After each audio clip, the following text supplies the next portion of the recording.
It's so close. It's like breathing. You know, it's like you don't notice you're breathing because you just have always done it, and it's just taken for granted.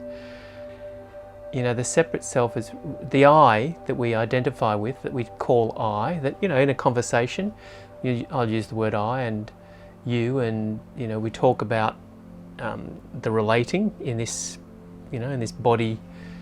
But I just was thinking the I is just an aggregation of all of the bits of the processes that are spontaneously appearing. So all of the bodily, you know, reactions and sensations and everything that's happening spontaneously, including the welling of thoughts and how the genetics express from experience and memory, and all of that biological stuff is all just aggregated or averaged or generalized as an assumption that we call I. And in that sense, that's fine, because that's, you know, that's just what this body is doing. And if we call it I, that's okay. That's okay. I use it as an aggregation or an averaging or a generalization of all the branches of the bush. You know, we don't call the forest, you know, we don't call the tree an individual tree in the forest. The forest is just the same thing. Where do you draw the line? And it's like that with people, but we're so identified that it's such a natural, normal assumption to make. But once you've seen through the charade, basically, just the assumption that was never challenged.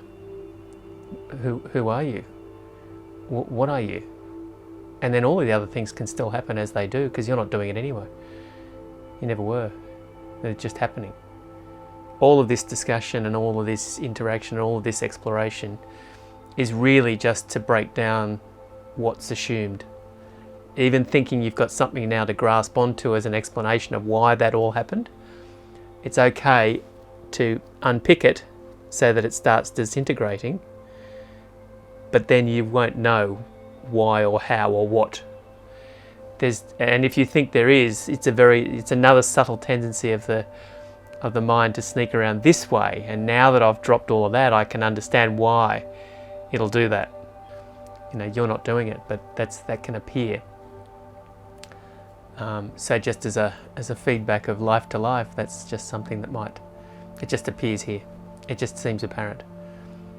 And it's recognised because I've done it as John. So, you know, it's just okay, but I'm probably just giving you a little bit of acceleration, bounce back, which is what all these discussions are about. You know, they're just about sort of helping life harmonise itself. That's, you know, love itself back into harmony. That's the way it really feels. It really feels all of this is just interactively going. It is just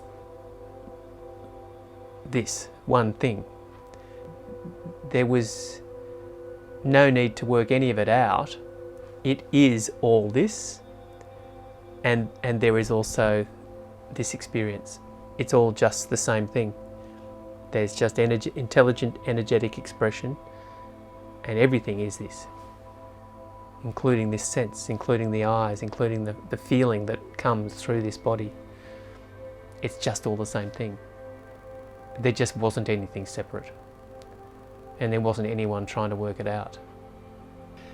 I love that thing about, you know, the butterfly beats its wings in the Amazon, and the snowflake changes shape in the Swiss Alps. It's so perfectly, exactly, everything is connected.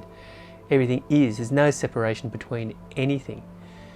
And it's not even cause and effect. It's just the same thing happening as it just interacts and fluctuates. And as we've said before, and that's just one possibility of this.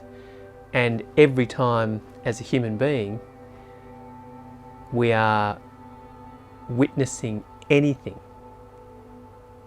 as it's all the same thing, it's all changing it. It's all interactive. Energy is changing just by the observation, just by the human being having senses and perceiving something. The whole thing changes. Everything changes. So as you're walking along, watching people in the road, the whole the whole matrix is being changed by the perception, because that energetic interaction is part of it. So it is always changing everything just by being, just by this human being doing what it does. It's changing everything it interacts with, including every perception it takes in. It goes into it's part of, it's all connected, it's all the same thing. So it's always changing. So, and then you'll have some human beings who just focus on, I want to manifest this, and it can do that. It's all so far beyond what the little human mind can actually even grasp. It's just that idea that every energetic interaction that's coming through a human body is changing everything around it, that it is the same thing. Just that is enough to make the mind just relax and go, this is all this, and I am part of that. This experience is part of that. But it's not even impossible to be separate. And it's always just this instance. So the pattern of change that was happening when you were traveling and interacting and in a good state last week wasn't you. You'll own it, which is lovely. Why not? It's a nice story. It's a story in the play. It's a lovely story. You know, it's a beautiful harmonizing of life with itself. So what's happening here is anything that human being is harmonizing in itself is actually doing it for the whole. It's actually doing it for, it's not needed, but what is happening is life is finding its peaceful nature there, and you don't even have to do anything with anyone around you. It's already enough, because what's happening there will be doing something on the other side of the world. It's all the same.